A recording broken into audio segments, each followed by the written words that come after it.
May anak akong babae. 9 na taon siya noong umalis ako ng Pilipinas. Grade 3 pa lang noon, mahilig siyang magsalita kahit kanino. Kahit sa tindera, kahit sa kapitbahay.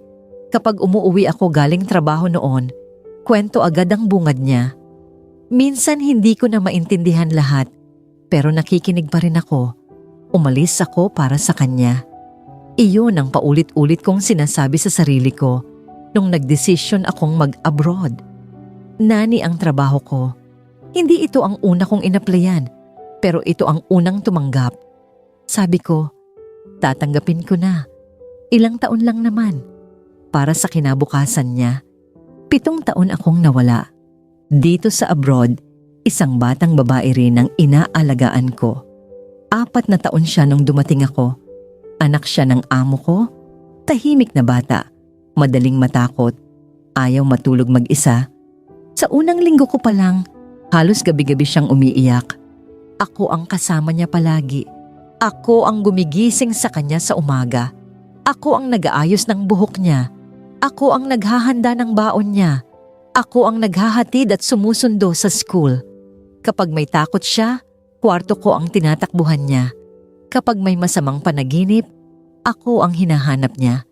Sa una iniisip ko, trabaho lang ito. Ganito talaga ang nani. Hindi dapat masyadong ma-attach.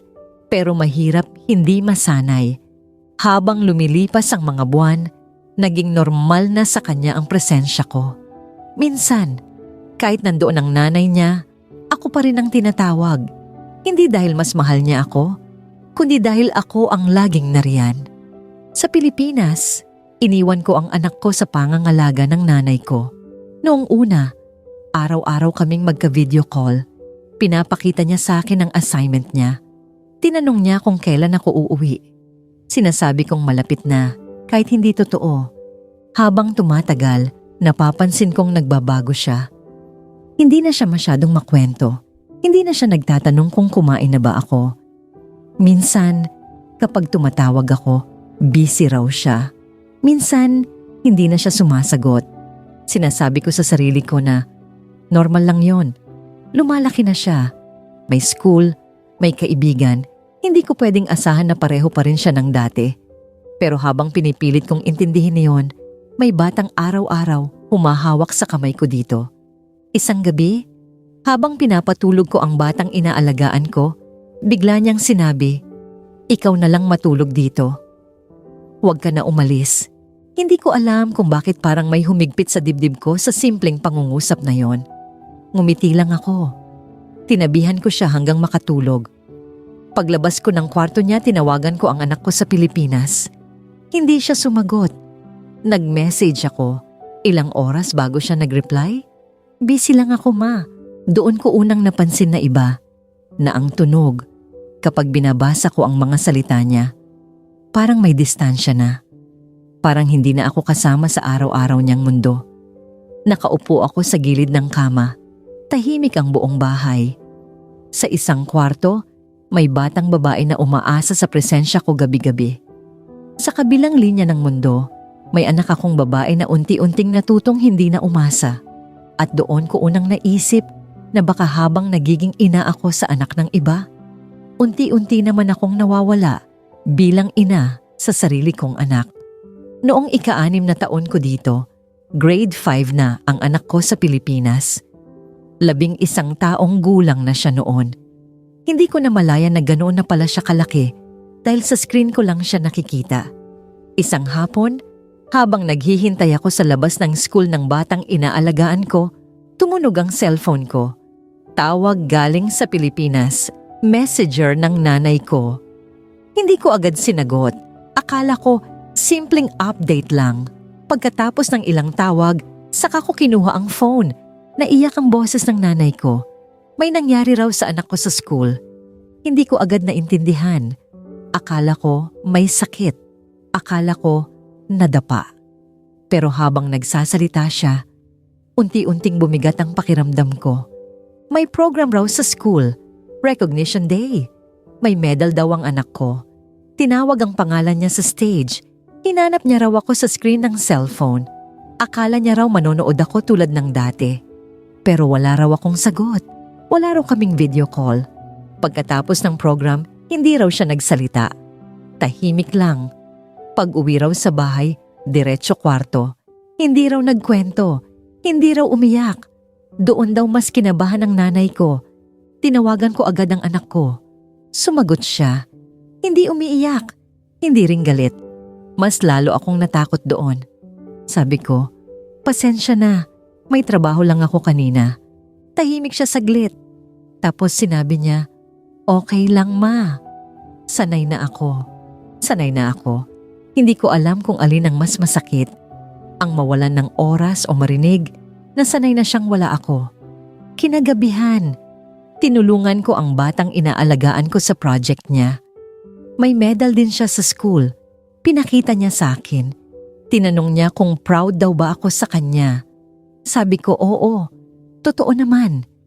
Pero habang nakangiti ako sa kanya, may anak akong babae sa Pilipinas na nagkaroon din ng medal nang wala ako. Noong gabing iyon, hindi ako agad nakatulog. Iniisip ko kung ilang beses ko nang hindi nasasagot ang tawag ng anak ko. Ilang beses kong sinabing mamaya na lang. Ilang beses kong inuna ang oras dito kaysa sa oras doon. Sa mga sumunod na linggo, mas lalo siyang naging tahimik sa mga tawag namin. Hindi na siya nagtatanong kung kailan ako uuwi. Hindi na siya nagkukwento ng mahaba. Kapag tinatanong ko kung okay lang siya, oo lang ang sagot niya. Samantalang dito, mas lalong lumapit ang batang inaalagaan ko. Kapag may problema siya sa school, sa akin siya unang tumatakbo. Kapag umiiyak siya, hawak niya ang kamay ko. Kapag may tanong siya tungkol sa mundo, ako ang sinasagot. May isang gabi, habang pinapatulog ko siya, tinanong niya ako kung may anak daw ba ako. Sinabi ko oo, babae rin. Tinanong niya kung mahal ko raw ba ang anak ko. Hindi ko agad nasagot. Hindi dahil hindi ko mahal, kundi dahil hindi ko alam kung ramdam pa ba ng anak ko ang pagmamahal ko. Hindi na siya nagtanong pa. Pumikit na lang siya at natulog. Ako, nanatiling gising. Doon ko unti-unting tinanggap na may mga sandaling hindi sapat ang dahilan na ginagawa mo ito para sa pamilya mo. May mga pagkakataong kahit tama ang intensyon, may nasasaktan pa rin. At habang tumatagal, mas malinaw sa akin na ang oras na hindi ko pinipili ay oras na hindi na babalik. Pagkatapos ng nangyari sa school, mas madalas ko nang iniisip ang pag-uwi. Hindi dahil may ipon na ako, kundi dahil pakiramdam ko may hinahabol akong oras na unti-unti nang nauubos. 12 taong gulang na ang anak ko noon. Papasok na ng grade 6. Iyon na sana ang huling taon niya sa elementary. Dati, sinasabi ko sa sarili ko na uuwi ako bago siya mag-high school. Pero habang papalapit ang panahon, mas natatakot akong umuwi. Hindi dahil ayaw ko siyang makita, kundi dahil hindi ko alam kung paano ako babalik sa buhay niya. Nung sinabi ko sa kanya sa video call na uuwi ako, hindi siya tumalon sa saya. Hindi rin siya umiyak. Tumango lang siya at sinabing, okay. Kailan? Sinabi ko ang petsa. Tumango ulit siya. Parang may meeting lang na inilagay sa schedule niya. Sa huling linggo ko sa abroad, naging mas tahimik ang batang inaalagaan ko. Parang alam niyang may nagbabago. Mas madalas niya akong tanungin kung babalik pa raw ba ako. Hindi ko na rin siya masagot ng diretsyo. Sa huling gabi ko, natulog siya sa tabi ko. Hindi na ako tumanggi. Hinawakan niya ang kamay ko hanggang makatulog siya. Sa madaling araw, nagising akong umiiyak siya sa panaginip. Tinapik ko ang likod niya hanggang kumalma. Hindi ko alam kung sino ang mas nahirapan noon. Siya ba na maiiwan o ako na aalis? Sa biyay pauwi ng Pilipinas, paulit-ulit kong iniisip ang anak ko. Kung anong itsura niya ngayon. Kung mahilig pa rin ba siya sa mga dati niyang gusto. Kung tatawagin pa rin ba niya akong manang pareho ang lambing. Pagdating ko sa airport, nakita ko siya agad. Mas matangkad na siya kaysa sa huling kita ko. Mas payat. Mas seryoso ang mukha. Lumapit siya sa akin at niyakap ako. Hindi mahigpit. Hindi rin malamig. Parang sakto lang. Parang yakap ng taong matagal nang natutong hindi umasa ng sobra. Sa mga unang araw, Pakiramdam ko parang nakikitira lang ako sa sariling bahay. Alam ko kung nasaan ang kusina, ang sala, ang kwarto. Pero parang hindi na yon ang bahay na iniwan ko. Sinubukan kong bumawi. Hinatid ko siya sa school. Inantay ko siya sa labas. Tinanong ko siya kung kumusta ang klase niya. Sumagot siya, okay lang. Tinanong ko kung may friends pa ba siya na pareho dati. Sumagot siya, oo. Wala nang kasunod. Kapag nasa bahay kami, magkasama kami. Pero hindi magkasama. Siya nasa cellphone. Ako nasa kusina o sala. Walang nag-aaway, walang nagtatalo. Tahimik lang. Isang gabi, tinanong ko siya kung galit ba siya sa akin. Umiling siya. Hindi raw siya galit. Mas lalo akong natakot. Mas madaling humarap sa galit kaysa sa kawalan ng pakiramdam. Isang hapon, narinig ko siyang tumatawa sa kwarto niya habang kausap ang kaibigan niya sa video call. Malakas ang tawa niya. Magaan. Iyon ang tawa na dati ako ang nakakarinig araw-araw. Ngayon, sa pinto lang ako nakatayo. Doon ko naintindihan na hindi lahat ng pagkawala ay may sigaw o iyak. May mga pagkawala na tahimik lang, unti-unting nangyayari habang akala mo may oras ka pa. At sa mga gabing hindi ako makatulog, nagsisimula ko ng tanungin ang sarili ko kung sapat ba ang pag-uwi para maibalik ang mga taon na hindi ko pinili. O kung may mga bagay talaga na kapag pinakawalan mo ng matagal, kahit bumalik ka, hindi na bumabalik sa dati. Habang tumatagal ang pananatili ko sa Pilipinas, mas naiintindihan ko na hindi pala ang pag-uwi ang pinakamahirap. Ang pinakamahirap ay ang manatili at tanggapin na may mga bagay na nagbago kahit hindi mo ginusto. 13 taong gulang na ang anak ko ngayon. High school na siya. Mas may sariling isip, mas may sariling mundo. May mga desisyon na ginagawa niya nang hindi na ako tinatanong. Hindi dahil ayaw niya ako isama, kundi dahil sanay na siyang magdesisyon mag-isa. May mga araw na maayos kami.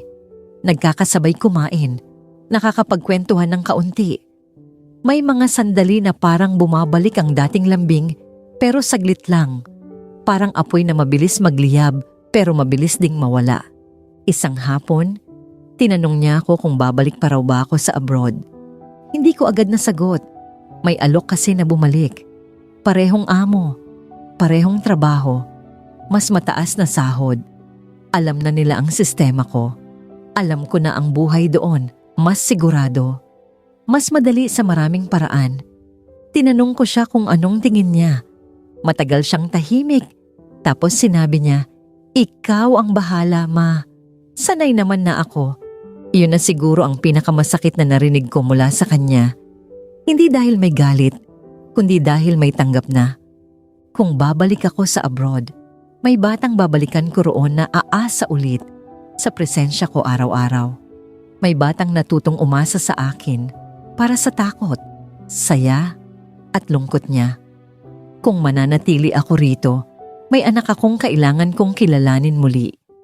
Hindi bilang bata na iniwan ko noon, kundi bilang isang dalagitang may sariling sugat, sariling katahimikan, at sariling paraan ng pagprotekta sa sarili niya. Walang madaling piliin. Hindi ko masasabing mali ang pag-alis ko noon. Kung hindi ako umalis, baka mas marami kaming pinagdaanan na hirap. Pero hindi ko rin masasabing tama dahil may mga panahong hindi na mababawi. Ngayon, mas malinaw sa akin na ang pagiging magulang ay hindi lang tungkol sa sakripisyo. Hindi rin lang tungkol sa pagbibigay. Minsan, tungkol ito sa presensya na pinili mong ibigay o hindi ibigay sa mga panahong hindi na mauulit. Isinusulat ko ito hindi para husgahan ang sarili ko at hindi rin para humingi ng simpatiya. Isinusulat ko ito dahil alam kong hindi lang ako ang nakaramdam nito. Maraming OFW ang nag-alaga ng anak ng iba habang ang sariling anak ay lumaking sanay sa kawalan. Maraming magulang ang umalis na may mabuting dahilan, pero umuwi na may tanong kung sapat ba yon. Hanggang ngayon, hindi ko pa rin alam kung babalik ako o mananatili. Hindi ko rin alam kung may desisyon bang walang kapalit na sakit. Ang alam ko lang, sa lahat ng batang inalagaan ko, ang pinakamahirap alagaan ay ang anak kong iniwan ko at ang sarili kong konsensya bilang isang ina. At marahil, iyon ang tanong na kailangan kong dalhin kahit saan man ako mapunta. Kung hanggang saan ba ang sakripisyo at kung kailan mo sasabihing sapat na ang pagiging malayo. Kahit ang kapalit ay ang unti-unting pagkawala mo sa buhay ng sarili mong anak. Tahimik ang kwentong ito, pero mabigat. Walang sigawan, walang eksenang galit, walang malinaw na tama o mali. Isang ina na umalis para magbigay, isang anak na lumaki sa katahimikan, at isang tanong na hanggang dulo, walang malinaw na sagot. Hanggang saan nga ba ang sakripisyo ng isang magulang? At kailan mo masasabi na sapat na ang pagiging malayo? Kung kapalit naman nito ang unti-unting pagkawala mo sa buhay ng sarili mong anak, maraming OFW ang makaka-relate sa kwentong ito. Hindi lang dahil pareho ang nangyari, kundi dahil pareho ang tanong na dala-dala nila araw-araw. Maraming salamat sa pananatili hanggang sa dulo ng kwentong ito. Kung may kwento rin kayong gustong ilabas, mga liham ng sakripisyo, pangungulila, tagumpay, o pagkatalo bilang OFW, bukas ang channel na ito para sa inyo. Pwede kayong magpadala ng inyong kwento at igagalang namin ang inyong katahimikan at pagkakakilanan.